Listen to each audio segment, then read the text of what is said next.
Kabanata 276 hanggang 300. Nagulat si Tang Wulan nang makitang ang gininto ang liwanag ay pinakawalan mula sa blonde na kabataan na dati nang nastok. Ang ginto ay tumagos, at ang kanyang buong katawan ay napuno ng isang sagradong hininga. Ito ay tatlong bilog ng espiritong singsing pagkatapos ay bumangon mula sa ilalim ng kanyang mga paa.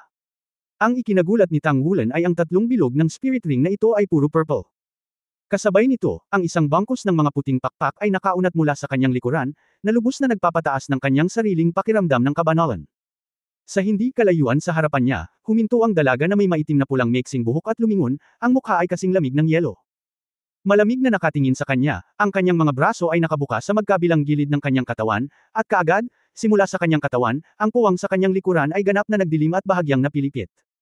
Isang pares ng itim na pakpak ang nakaunat mula sa kanyang likuran, at ang orihinal na napakagandang mukha ay biglang naging mas kaakit-akit. Ito ay mga puting pakpak, tila iyon ang maalamat na super spirit angel. Ngunit ano ang itim na pakpak ng babaeng iyon? Sa tingin ko hindi ako nagkakamali. Parang ganoon talaga. Interesting and interesting. Ngumiti ang batang nakasuot ng puting damit, at ang mga puting pakpak ay naglapanas sa likuran niya, nagniningning ang gintong liwanag. Malamig ang mukha ng babaeng mapula ang buhok, ang kanyang mga pakpak ay pumapapak sa likod niya, at ang kanyang katawan ay lumutang. Sa ilalim ng kanyang mga paa, dalawang bilog ng mga singsing na espiritu ang bumangon, ngunit lahat sila ay kulay ube. 2 rings versus 3 rings, wala kang pagkakataon, kunin mo lang ito gamit ang iyong mga kamay. Bumalik ka sa akin upang tanggapin ang pagsubok. Sabi ng binata na nakaputing damit sa malalim na boses. Mahigpit na idiniin ng babaeng pulang buhok ang kanyang mga labi, at biglang kumislap ang kanyang mga mata, at ang kanyang katawan ay biglang nawala sa madilim na mundo sa kanyang paligid. Gusto mong tumakbo? Malamig na sumigaw ang blonde na binata, at ang unang singsing ng espiritu sa ilalim ng kanyang mga paa ay kumikinang ng maliwanag, at ang gintong liwanag na tumataas sa kalangitan ay agad na naging mas maliwanag. Ang sagradong liwanag ang nagbibigay liwanag sa lahat ng dilim sa paligid, lalo na ang direksyon kung saan nagtatago ang dalaga. Kasabay nito, inilabas niya ang kawalan gamit ang kanyang kanang kamay, at ang pangalawang singsing ng espiritu sa kanyang katawan ay lumiwanag din. Isang banal na liwanag ang bumagsak sa harapan, at biglang lumitaw ang figure ng dalaga.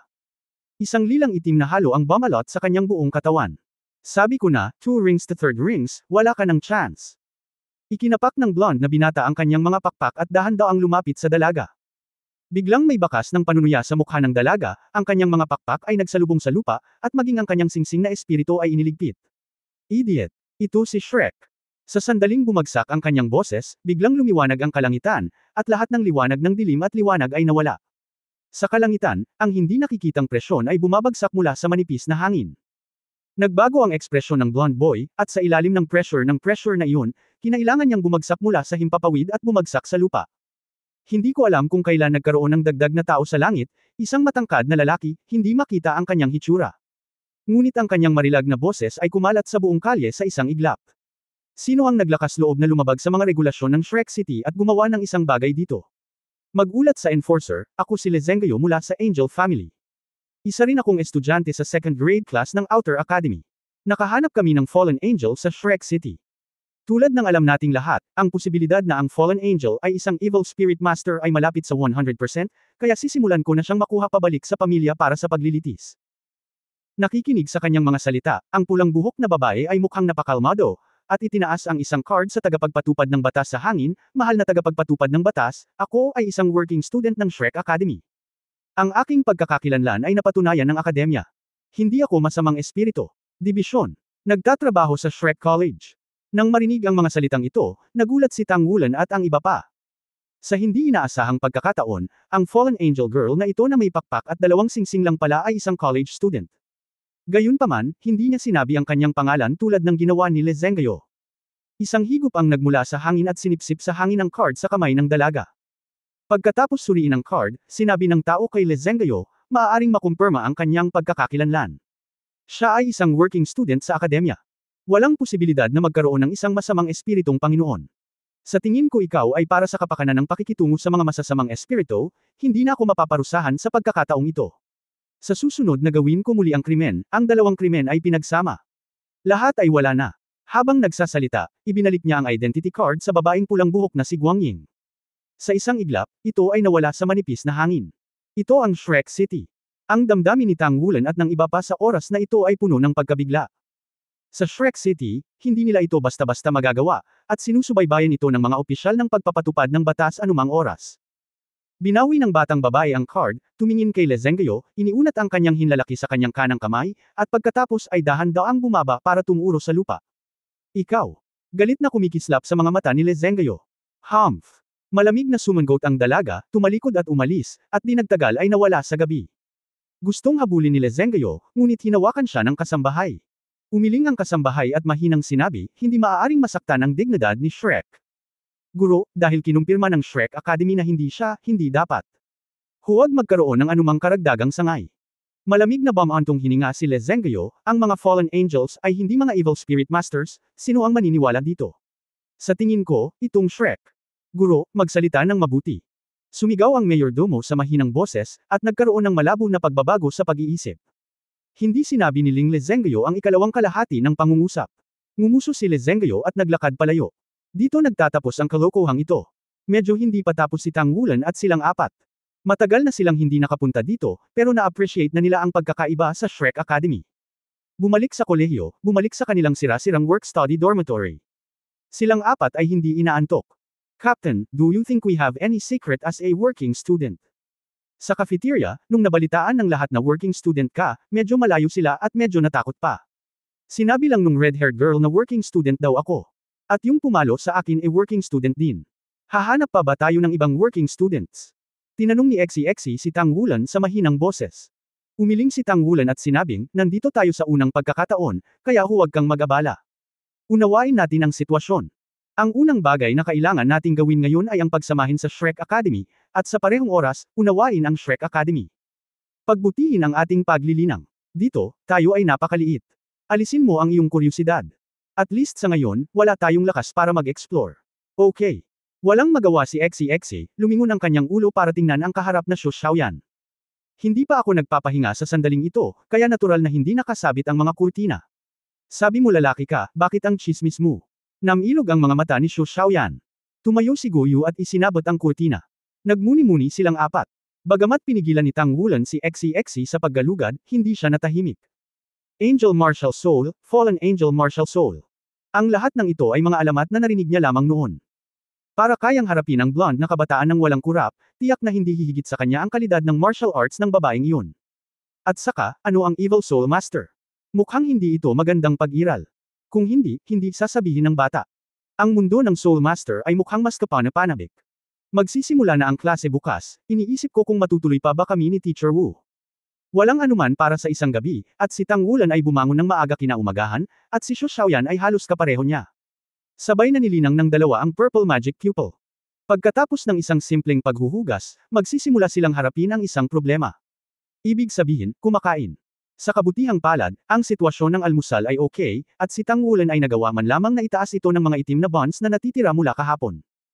Bilang mga working student, ang una nilang gagawin sa umaga ay pumunta sa Academic Affairs Office para tanggapin ang gawain ngayon.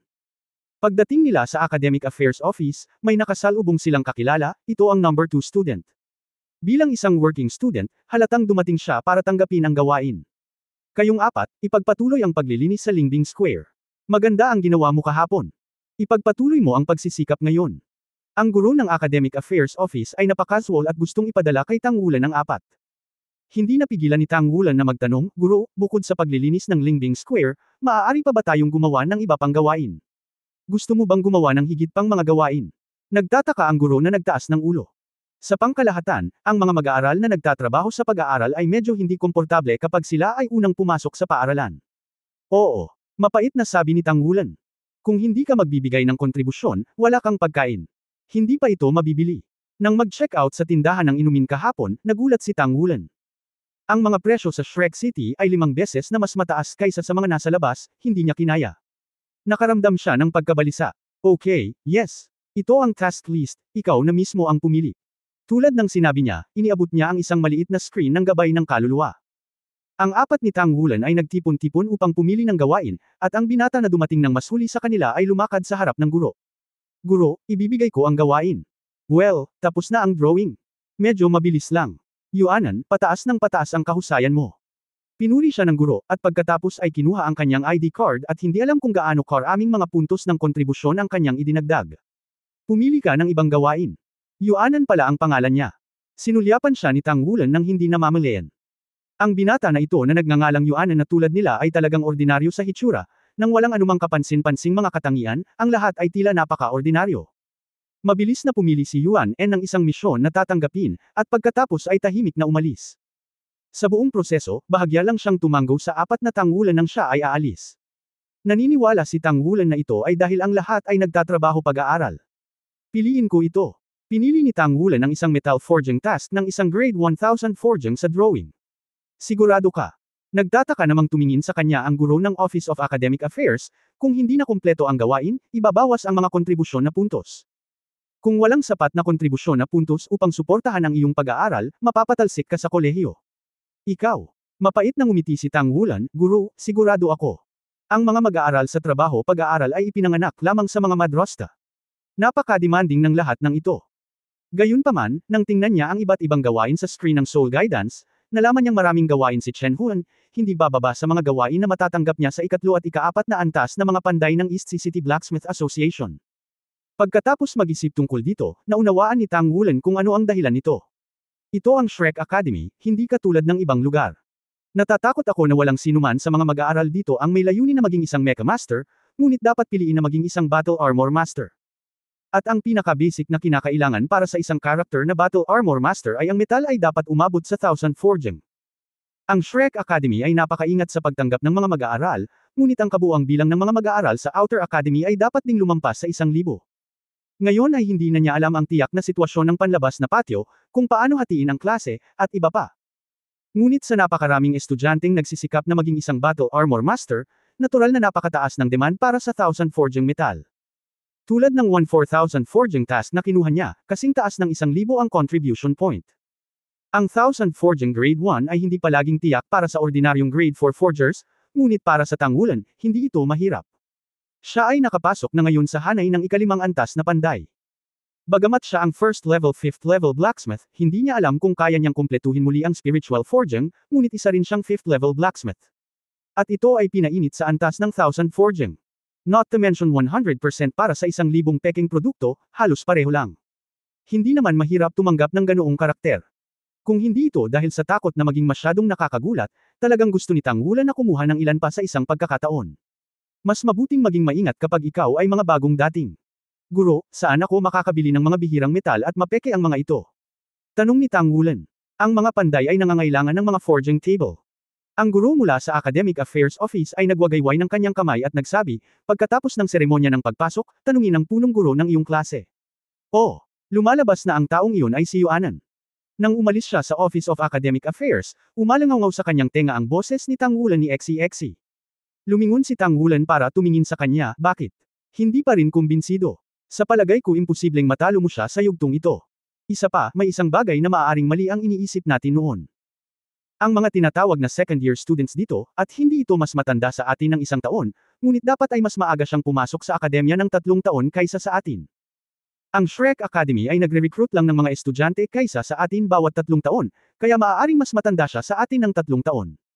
Sinabi ni Exi, hindi naman totoo yan. Ang Shrek Academy ay nangangailangan ng hindi hihigit sa 15 taong gulang.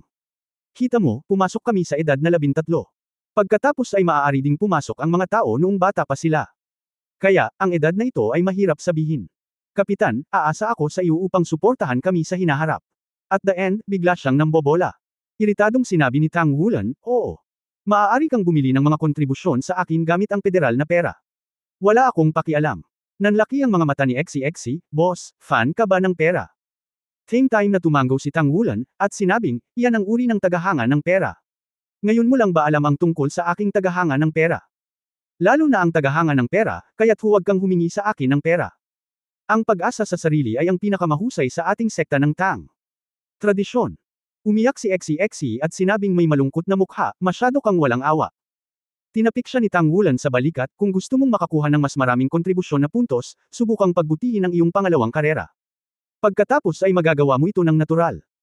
Bukod dito, sa palagay ko ang ating mga kontribusyon na puntos ay hindi lamang kapakipakinabang para sa pagkain, dahil ang Shrek ay may mga ganoong regulasyon, malaki ang posibilidad na marami pang ibang gamit para sa puntong ito ng kontribusyon, at ang mga paggamit na ito ay dapat na napakahalaga sa mga estudyante. Ang seremonya ng pagbubukas ay ginanap sa malinis na Lingbing Square. Ito rin ang nagbigay kay Tang Wulan ng bagong pag-unawa sa kabuuang bilang ng Shrek Academy sa unang pagkakataon. May kabuuang 6 na grado sa kolehiyo, na tila walang pinagkaiba sa karaniwang kolehiyo. Ang bilang ng mga mag-aaral sa bawat baitang ay nag-iiba, mga 100 katao, at pagkatapos ng ika-6 na baitang, may mga 700 katao. Sa pagmamasid kay Tang Wulan, natuklasan na ang mga mag-aaral sa ika-6 na baitang ay hindi bababa sa 30 taong gulang, at lahat sila ay mukhang kalmado at nalilinang. Ngunit nasa panlabas na patio pa rin sila. Sa pangkalahatan, ang edad ng pagtatapos ng mga institusyong mas mataas na edukasyon ay dapat na 22 hanggang 25 taong gulang. Sa halip, napakalaki pala ni Shrek. Sa mga tuntunin ng edad, kung si Teacher Wu ay nasa panlabas na patio, siya ay magiging tulad ng isang mag-aaral sa ika-5 baitang. Kakaiba talaga ang kolehiyo. Ang pinakabata ay syempre first grade freshman nila. Siguradong wala pang 15 taong gulang sila, at karamihan sa kanila ay 13 o 14 na taong gulang. Ang ikalawang baitang ay mukhang medyo mas matanda kaysa sa kanila, ngunit 3 taong mas matanda lamang ay hindi masyadong malaki ang pagkakaiba. Mayroon lamang isang klase para sa bawat grado, at walang hitsura ng sub-classification. Ito ang panlabas na patio ng Shrek Academy. Hindi ko alam kung ilang estudyante ang nasa loob ng bakuran. Kakaunti lang daw ang mga estudyante. Lahat sila ay naglilinang sa Shrek Inner City. Iniisip ang Sea God Lake doon, hindi napigilan ni Tang Wulan ang palihim na inggit sa mga mag-aaral sa panloob na patio. Kahit kailan, nakakapagtanim din ako doon. Walang rostrum na itinayo sa harap ng Lingbing Square. Nagtataka si Tang Wulan kung paano isinagawa ng kolehiyo ang seremonya ng pagbubukas na ito, at sunod-sunod na bumagsak ang mga tao mula sa langit. Ang eksenang ito ay talagang nakakagulat para sa mga freshman students. Mayroong higit sa 20 figure na dahan-daang bumabagsak mula sa himpapawid. Kabilang sa kanila, si Tang Wulan, ang nahulog sa gitna ng bayan, ay pamilyar sa kanila, at nagkaroon ng malalim na memory contact. Ito ay ang lumang Silver Moon Dao Luokai. Nagpalit si Mr. Kai ng isang maitim na damit na pilak ngayon, na may mahabang buhok na nakakross sa kanyang ulo, ang kanyang mga kamay sa likod, ang kanyang mukha ay solemn na at marilag. Katabi niya ang ilang nasa katanghaliang gulang na mga lalaki at babae na karaniwang nasa pagitan ng 30 at 50 taong gulang.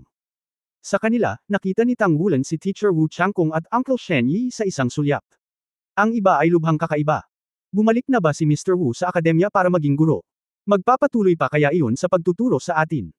Sa hindi pamilyar na kapaligirang ito, syempre ay isang magandang bagay na magkaroon ng isang pamilyar na guro na magtuturo sa sarili. Habang nanginginig ang puso ni Tang Wulan, pinangunahan ni Kai Lao ang isang grupo ng mga guro na lahat ay umaaligid sa ere. May mahinang aura sa paligid ng kanilang mga katawan, na ikinagulat ng mga tao. Lumulutang at lumilipad sa kawalan. Maliban sa Flying Soul Master, kahit papaano ay magagawa ito sa 7th Ring Cultivation Base. Sa madaling salita, ang mga gurong naruroon ay nasa kaharian sa itaas ng ika-7 singsing. Ito si Shrek, ang dakilang lakas ng unang akademya ng mainland. Isang medyo may edad na lalaki ang gumawa ng isang walang kabuluhang hakbang at humakbang ng kaunti. Malapit nang magsimula muli ang isang bagong school year. Para kay Shrek, ang oras na ito ng taon ay ang oras para sumipsip ng sariwang dugo. Mangyaring sabihin sa amin ang ilang mga salita para sa amin, ang Dean ng Outer Academy, si Silver Moon Dao Luomiansaya. Matapos marinig ang mga salita ng lalaking ito, ang apat ni Tang Wulan ay hindi maiwasang tumingin sa isa't isa, at lahat sila ay may masamang damdamin sa kanilang mga puso. Hindi nakakagulat na sinabi sa kanila ni Mr. Kai noong araw na iyon na kung hindi sila maaaring maging isang Battle Armor Master bago ang edad na 20, hindi sila makapasok sa panloob na patio. Dean pala ng Outer Court ang taong ito. Ang bigat ng autoridad nito ay may isip. Walang pakialam na sinabi ni Old Kai, kailanman ay hindi pinilit ng Shrek Academy ang sinuman na magsanay. Ngunit ang Shrek Academy ay hindi kailanman naging compulsory education. Mayroong isang elementarya na pagsusulit bawat taon, at isang major na pagsusulit sa loob ng 3 taon. Kung 2 beses kang bumagsak sa pagsusulit sa elementarya, ikaw ay mapapatalsik. Isang beses bumagsak at mapapatalsik. Sa makatuwid, ang bilang ng mga mag-aaral sa kolehiyo ay bababa lamang sa susunod na 3 taon, ngunit walang anumang pagtaas. Totoo ito. Para sa mga mag-aaral na hindi pa nakakapagtapos sa ika-6 na baitang, lumiliit ang iyong mga pagkakataon. Sana ay masungkit mo ito. 35 years old na ang iyong huling tipong point. Mga bagong estudyante, makakapag-relax ka na at huwag nang magsipag. Pero, siguro sa loob ng 3 taon, wala nang lugar para sa iyo na tumayo dito. At the same time, Shrek has never spared the assistance of good scholars. Your teacher is your target for advice. You can use all the teaching facilities in the college, provided that you have enough contribution points. Soon, new students will know the importance of contribution points. Ang bagong taon ay darating, at ang kaluwalhatian at kinang ni Shrek ay isinulat ng mga henerasyon ng mga Shrek. Glory, I said no, you have the final say that mga guro ng bawat klase, ibalik nyo na ang klase nyo. Ito na ba ang wakas? Hindi ba ito masyadong maigsi? Noong siya ay nasa Donghai College, naramdaman ni Tang Wulan na napakadali ng opening ceremony. Sa hindi inaasahan, mas mabilis pa ang Shrek Academy. Gayunpaman, mula sa mga naunang salita ni Old Kai, marami rin siyang naririnig. Ang sistema ng pag-aalis ng Shrek Academy ay palaging kilala. Kung gusto nilang magtiyaga dito, mag-aral, at sa wakas ay makapagtapos, kailangan nilang magsumikap at magpatuloy sa pagsulong hanggang sa isang araw ay tumayo sila dito. Ang mataas na punto ng mundo. Magsumikap, dapat tayong magsumikap. Kinuyam ni Tang Wulan ang kanyang mga kamao nang hindi namamalayan. Sa oras na ito, ang mga silhouette sa hangin ay lumipad patungo sa iba't ibang klase. Nang makita ni Tang Wulan at ng apat ang dalawang guro, sina Shen Yi at Wu Changkong, na lumilipad patungo sa kanila, hindi nila napigil ang magpakita ng malabong ngiti sa kanilang mga mukha. Si Wu Changkong ang orihinal nilang guro, at si Shen Yi ang tiyuhin. Sa dalawang salitang ito ng pagtuturo. Teka, ano ang sitwasyon? Bakit siya lumipad dito? Naninigas ang ngiti sa kanilang mga mukha sa mga sumunod na sandali, dahil bigla nilang nakita na may lumilipad din sa direksyon nila na isang figure na hindi inaasahan. May malabong ngiti sa kanyang mukha, at may kaunting panunuya sa gilid ng kanyang bibig, at kitang-kita ang kanyang mga mata sa kanilang apat. Hindi. Gayunpaman, kahit nasabihin ko ito ng 3 beses, hindi nito mapigilan ang taong ito na dumating. Sa freshman grade ngayong taon, ako ay personal na magsisilbi bilang punong guro. Ang dalawang tagapayo na ito ay may pananagutan sa pag-ayuda sa akin, sina Teacher Shen Yi at Teacher Wu Changkong. Bumalik sa klase. Nang sabihin ito ni Kai Lao, dilat ang mata ni Tang Wulan. Ipinikit ang kanyang mga mata, ibinuka ni Exi ang kanyang bibig, nagulat ang mukha ni Xu Xiaoyan, bahagyang nanginginig ang mga labi ni Guyu. Ito. Paano kaya ito? Hindi nila inaasahan na ganito ang pipiliin ni Old Kai. Sa hindi inaasahang pagkakataon. Ang kanyang matanda ay darating sa ganoong paraan upang kumuha ng sweldo mula sa ilalim ng kawali, mayroon bang ganoong kalalim na puot? Nang sabihin ni Old Kai na maglaro, siya ang nanguna sa paglipad patungo sa direksyon ng pangunahing gusali ng pagtuturo. Ang hindi nakita ni Tang Wulan at ng iba pa ay sa oras na ito, ang mukha ni matandang Kai ay puno ng matagumpay na mga ngiti, at ang kanyang mga mata ay maningning at palihim. Kulay. Bakit siya tiwala at hindi nag-aalala na hindi sasambahin ni Guyu ang kanyang sarili bilang isang guro? Bilang din ng outer court, nang sabihin ng pangungusap na hindi sila pinapayagang pumasok sa inner court, ang apat ni Tang Wulan ay talagang nasa ilalim ng kanyang kontrol. Ito rin ay isang mahalagang dahilan kung bakit sinabi niya na hindi sila papayagang pumasok sa panloob na patio nang hindi naging isang battle armor master bago ang edad na 20. Magulo man ang mundo, walang paraan para pabulaanan ito. Ang mga elder ng Sishen Pavilion ng Shrek Academy ay mayroon ding malinaw na dibisyon ng paggawa, at si Elder Kai ay palaging namamahala sa panlabas na patio. Isang nakaplanong plano. Napabuntong hininga si Tang Wulan. Kung ikukumpara sa matandang ito, baguhan talaga sila at hindi na pwedeng baguhan. Lumipad ang tatlo sa harapan at lumapag, at nagmamadaling sumunod ang mga freshman students. Si Tang Wulan at ang iba pa, marahil dahil sa mga mag-aaral na nag-aaral sa trabaho, ay nailagay sa huli sa nakaraang rangkang. Pagpasok muli sa main teaching building, iba ang pakiramdam ko noong dumating ako sa pagsusulit noong nakaraan.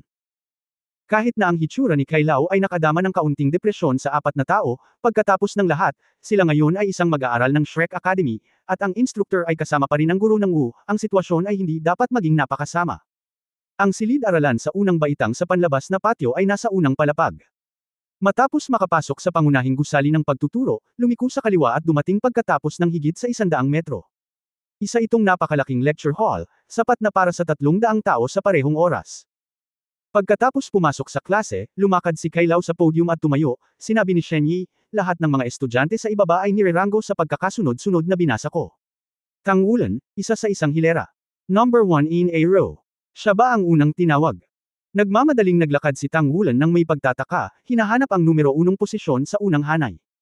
Ang numero 1 posisyon ay wala sa dulong kaliwa, o sa kanan, ngunit nasa gitna ng unang hilera. Guyu, isang hilera ng no. 2. Ang isang hilera ng no. 2 ay nasa kanan ni Tang Wulan. Exi, number 3 in a row. Ang numero 1 ni Tang Wulan ay nasa kaliwa. Xu Xiaoyan, numero 4 sa isang hilera. Sa kabilang panig ng Guyu ay numero 4. Ang 4 sa kanila ay katumbas ng direktang pagkakaayos sa gitna ng unang hanay na pinakamalapit sa podium. Paano mo masasabi ang posisyong ito? 5 metro lang ang layo mula sa podium. Ang ganap na pinakamalapit na kontak ay halos isang lugar na malinaw na makikita ng guro sa isang sulyap. Naglakad ang 4 na tao ni Tang Wulan papunta sa pwesto, medyo kakaiba ang mga ekspresyon nila. Umupo ang apat sa kani-kanilang pwesto. Bahagyang sumimangot si Guyu, ngunit kalmado pa rin ang kanyang ekspresyon. Mukhang malungkot si Xie, at hindi makita ni Xu Xiaoyan kung nasaan ito. Obvious naman na si Mr. Kai ang nakaayos ng posisyon nilang apat. Na-offend ko na ang punong guro bago magsimula ng paaralan, kaya hindi nakakagulat na ang mga susunod na araw ay magiging mas mahusay. Paano gawin? Binigyan ni Xie si Tang Wulan ng nagtatanong na tingin, at bahagyang tumango si Tang Wulan, na nagpapahiwatig na magiging kalmado siya kung darating siya. Bukod sa panunood ng mga pagbabago, wala talaga silang magagawa ngayon. Pinaglanan na rin ng upuan ang ibang estudyante. Ang ikatlong bahagi ng harapan ng lecture hall ay puno ng mga tao. Lao Kai, dapat mayroong 101 mag-aaral sa klase ng freshman. Sa katunayan, mayroong 101. Lahat ng mga miyembro ay nandito. Nagulat si Shen Yi kay Lao Wei. Hindi pinansin ni Elder Kai ang apat na tanggulan na nakaupo sa harapan, at walang pakialam na sinabi, dapat ay narinig mo ng malinaw ang sinabi ko sa seremonya ng pagbubukas ng paaralan. Hindi ko na uulitin ang mga ito. Ang layunin ng Shrek Academy ay ang master ang nangunguna sa pinto. Ang pagsasanay ay personal. Kung gaano kalaki ang tagumpay na maaari mong makamit sa hinaharap ay nakasalalay sa iyo. Marami akong sasabihin.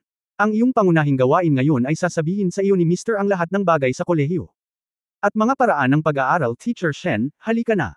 Pagkatapos sabihin ang mga salitang ito, umalis si Kai Lao ng ganoon. Bago umalis, binigyan niya lang ng matalim na tingin si Tang Wulan sa kanilang apat, at tuluyang umalis. Ang kanyang pag-alis ay nagpaginhawa sa kanilang apat kay Tang Wulan.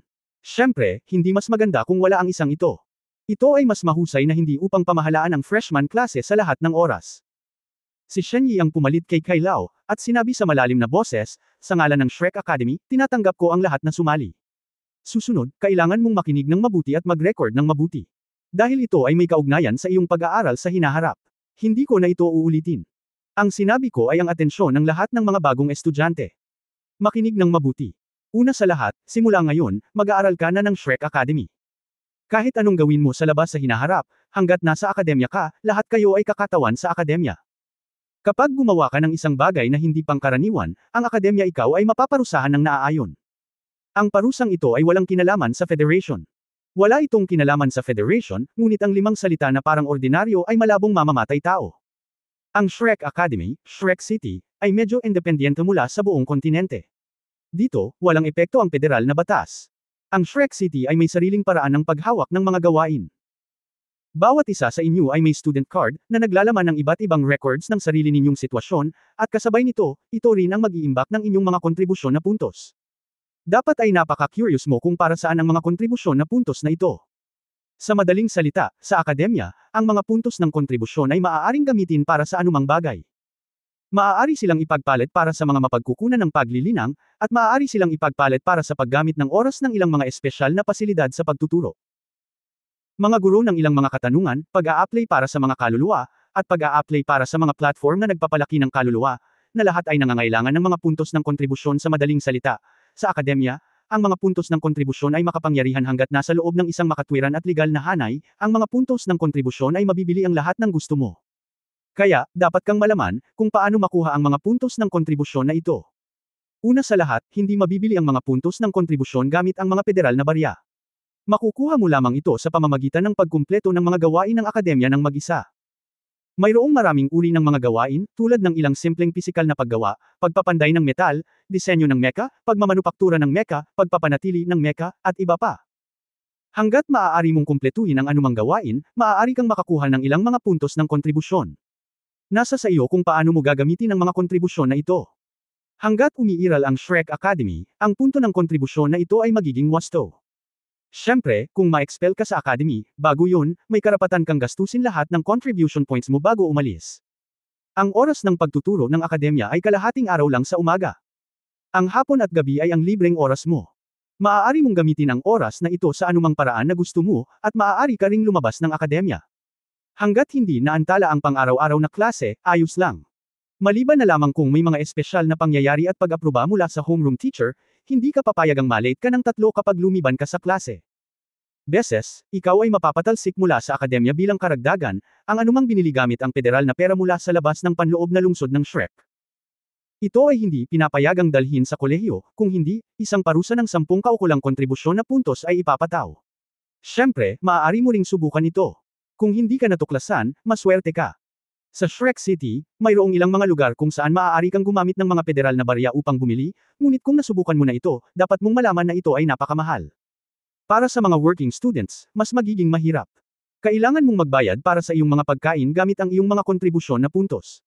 Siyempre, maaari kang pumunta sa outer city para kumain. Walang pipigil sa iyo. Pero kailangan kong ipaalala sa iyo na ang paggawa nito ay mag-aaksaya ng maraming oras. At ang oras ay mahalaga para sa sinumang mag-aaral ng Shrek Academy. Dahil kapag nahuli ka, nangangahulugan ito ng posibilidad na maalis. Isang bagay na hindi sinabi ni Elder Kai ay na ang kolehiyo ay nagpatibay ng panghuling sistema ng eliminasyon. Ang huling 5 sa taunang pagsusulit ay hindi karapat-dapat para sa isa pang pagsusulit at direktang mapapatalsik sa kolehiyo. Ang motto ng paaralan ng Shrek Academy ay ang magturo ng mga halimaw lamang. Huwag magturo sa mga ordinaryong tao. Kaya, kung gusto mong gumugol ng komportable dito, tiyak na magiging posible lamang ito, ngunit magagawa ko ito. Makakakuha ka ng isang listahan sa ibang pagkakataon.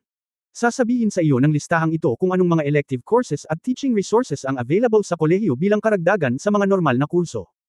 Ang lahat ng mga mapagkukunan sa pagtuturo ay kailangang bayaran para sa mga kontribusyon na puntos. Para sa mga ordinaryong mag-aaral, ang ilang mga elective na kurso ay kailangang magbayad para sa mga kontribusyon na puntos, at ang ilan ay libre. Ang mga mag-aaral na nag-aaral sa trabaho ay kailangang magbayad para sa mga puntos ng kontribusyon. Ang mga puntos ng kontribusyon ay maaaring ipagpalit sa isa't isa, hanggat ang iyong mga kontribusyon ay maaaring ipagpalit sa isa't isa, hanggat maaari mo ring ipagpalit ang iyong mga kontribusyon sa iba, hanggat maaari mo ring ipagpalit ang mga bagay para sa iyong kontribusyon. Gayunpaman, ang anumang mga pribadong transaksyon ay hindi protektado ng kolehiyo. Maaari mo ring piliin na mag-publish ng mga gawain sa pampublikong platform, na protektado ng kontrata sa kolehiyo. Sa ngayon, iyon lang ang kailangan mong malaman. Ngayon ang unang araw, kaya huminto tayo dito. Susunod, maaari mong simulan ang pagiging pamilyar sa academy, o maaari mong subukang kunin ang quest ng contribution point. At saka, kapag nabigo ang quest ng contribution point, pagkatapos, ang points ay ibabawas. Kapag nawalan ka ng 1,000 puntos, ikaw ay mapapatalsik sa academy. Si Shen Yi ay ganap na kalmado na nagsasalita tungkol sa iba't ibang mga patakaran at regulasyon ng mga akademyang ito, ngunit ang mga tainga ni Tang Wulan ay puno ng iba't ibang kalupitan. Maging ito man ang huling eliminasyon o ang sistema ng kontribusyon sa punto, parehong nagbibigay inspirasyon sa mga mag-aaral na sumulong ng buong tapang. Parang napaka-relaxing ng mga courses sa college, umaga pa lang. Pero kung tutuusin, kung hindi ka magsisikap, huwag mong pagbutihin ang iyong sarili sa hapon at gabi. Tapos, natatakot ako na kapag hindi mo ginamit, maiwan ka. Ito ay upang sanayin ang lahat na magsanay ng nakapag-iisa. Bukod dito, kinakailangan upang makakuha ng mga puntos ng kontribusyon sa pamamagitan ng pagkumpleto ng gawain, hindi para sa wala. Malinaw, pagkatapos na pumunta sa Shrek Academy, para sa kanila, ang kompetisyon ay tumaas, at kasabay nito, ito ay magiging mas mahirap kaysa sa Donghai Academy. Ang lahat ng mga mapagkukunan ay kailangang umasa sa kanilang sarili. Pero kahit ganoon, ano? Ang mga mata ni Tang Wulan ay puno ng tiwala sa sarili. Isa na siyang 5th level blacksmith, na may sarili niyang presensya, at ang mga kasosyo sa kontribusyon ay hindi kailangang mag-alala masyado. Ang dahilan kung bakit niya sinabi iyon kay XEXE ngayon ay dahil nag-aalala siya na hindi magsisikap ang lahat para mapabuti ang kanilang pangalawang karera dahil sa kanilang sariling mga kontribusyon na puntos. Ang pinakamahalagang tungkulin ng pangalawang trabaho ay ang maging isang Battle Armor Master sa hinaharap, at kahit isang aspeto ng Battle Armor ang dapat kumpletuhin ng iyong sarili. Sa madaling salita, kung gusto mong maging isang Battle Armor Master, ang pangalawang trabaho ng lahat ay dapat umabot sa antas na humigit kumulang 4. Ang dalawang karakter na Battle Armor Master ay nangangailangan ng hindi bababa sa isang 5th level na pangalawang trabaho. Ito ay mahirap. Para sa kanila, ang pinakamalaking benepisyo ng Shrek Academy ay ang mundo ay naging mas malawak. Ito ang lugar kung saan tunay na pinalaki ang Battle Armor Master. Okay, tapos na ang pag-iingat. Susunod, ang lesson ngayong umaga. Nagsimula na ba agad ang klase? Ang bilis talaga ni Shrek. Ang unang aralin ngayon, ang gusto kong sabihin sa iyo ay kung paano maging isang Battle Armor Master, at ang kahulugan ng isang Battle Armor Master. Sa sandaling sinabi ito ni Shen Yi, lahat ng mga estudyante sa klase ay agad na natuwa. Ang maging isang Battle Armor Master ay hindi pangarap ng Soul Master, lalo na sa mga batang tulad nila. Saan man sila nanggaling, sa kanilang lokal na akademya, lahat sila ay ipinagmamalaki ng langit at namumukod-tangi. Masyadong nagtataka ka, kung bakit Master of Armor ang first class. Iyon ay dahil, bago ka pumunta dito, natapos na ang iyong mga basic courses. Kung hindi mo man lang natutunan ang mga basics ng husto, magiging imposible para sa iyo. Ipasa ang pagsusulit sa Shrek. Kaya naman, walang basic course explanation dito. Ang Armor Master ang layunin mo sa susunod na 5, 10, o kahit 15 o 20 taon. Nakinig ka kay Mr. Kai sa opening ceremony ngayon. 35 years old is the limit age for the outer courtyard. If you can't become one-word armor master before the age of 35, then you can go home. Hindi papayagan ang graduation.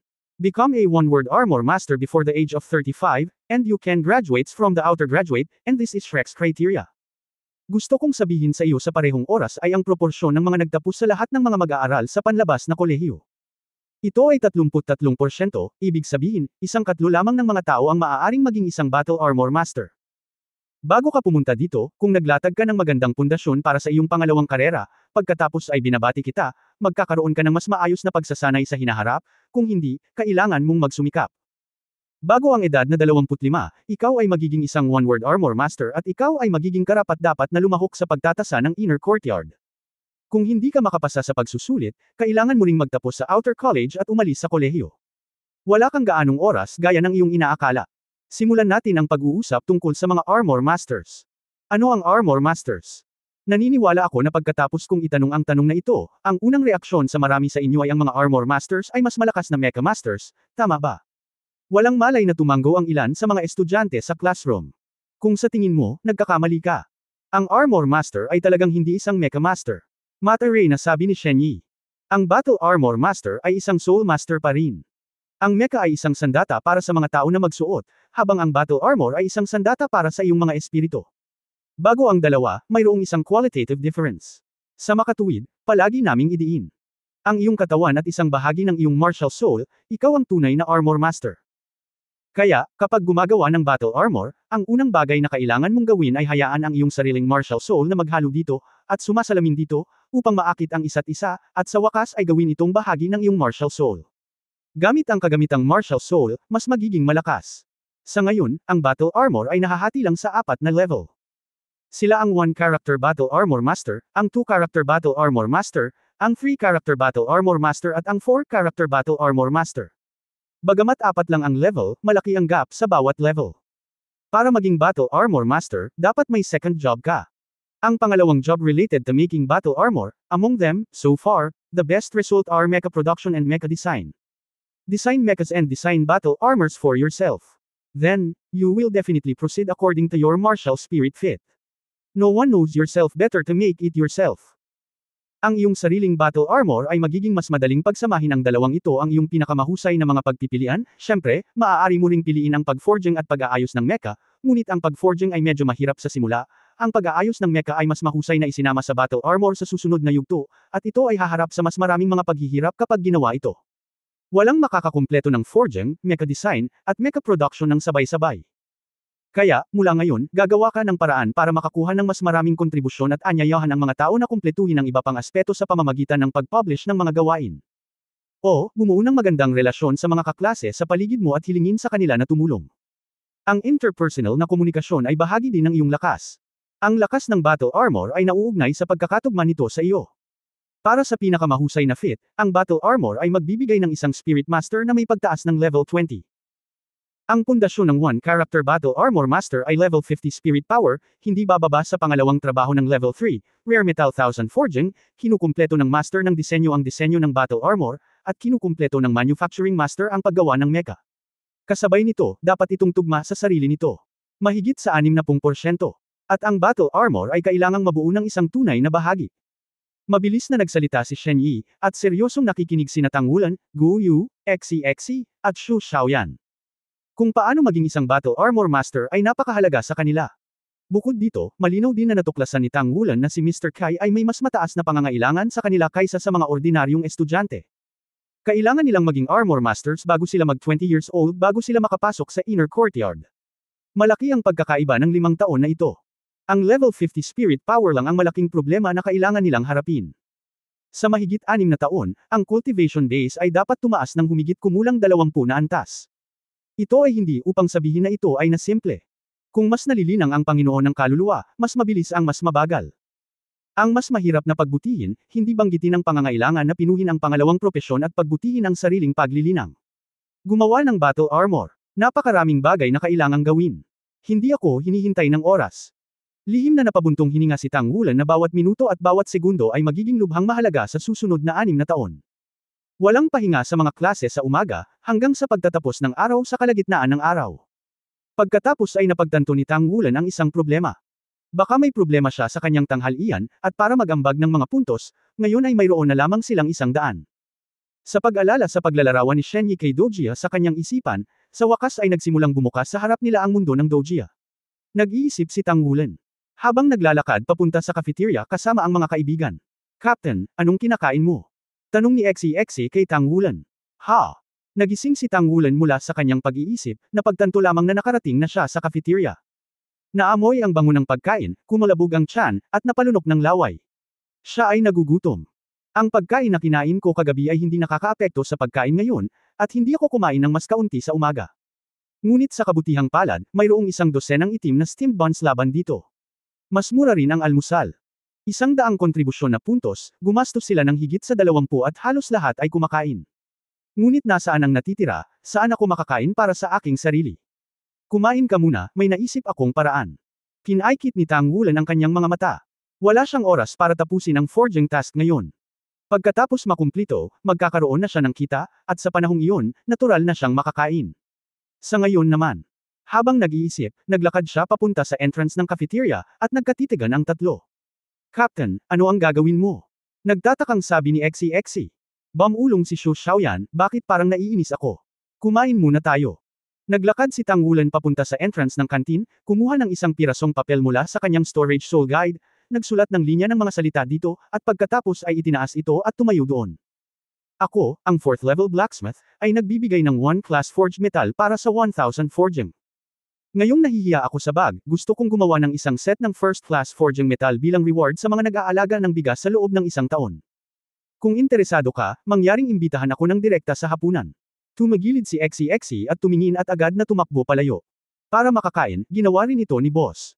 Pero, hindi ba medyo nakakahiya? How is it like auctioning yourself? Humalaklak si Xu Xiaoyan, upang mabuo ang pagkain, walang pakialam ang kapitan sa lahat. Kumain na tayo kaagad at umalis pagkatapos kumain. Gayunpaman, sa palagay ko walang mag-aalaga sa kanyang pagkain. Kaka-perform lang niya kahapon. 1 taon na ang nakalipas. Hindi ko alam kung magkano ang halaga nito. Siguradong mas mahal ito kaysa sa paggawa ng isang set ng 1,000 peking produkto.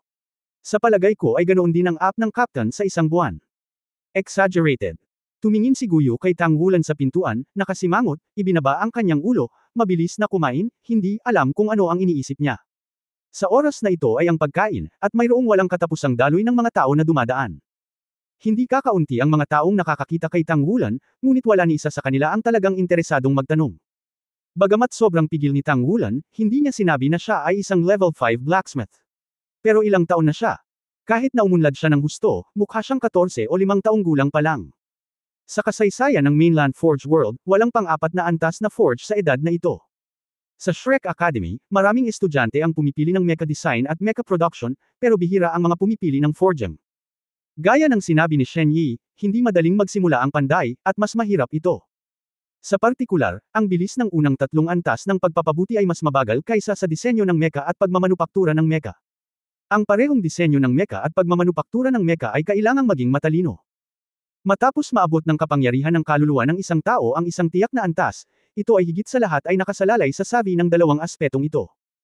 Kung ang savi ay mahusay, ang pag-unlad ay magiging napakabilis. Ngunit magiging napakahirap na mapabuti sa antas 3 o mas mataas. Ang panday ay hindi pareho. Ang pagpapanday ay nangangailangan ng maraming pagsisikap. Sa madaling salita, gaano man kahusay ang iyong pangunawa, hindi ka makakagawa ng progreso ng walang sapat na oras para pakinisin o ginagarantiyahan ang bilang ng mga martilyo. Kasabay nito, dapat kang magkaroon ng savi at malalim na pag-unawa sa mga metal. Si Tang Wulan ay itinuturing na isang pambihirang talento, na may natural na supernatural na kapangyarihan at isang mahusay na pangunawa. Mula sa edad na 6, tumagal ng buong 7 taon upang maabot ang hindi pa nagagawang 13 taong gulang na espiritu na nagkataon sa pagsasanib ng diwa ng Golden Dragon King. End of this chapter.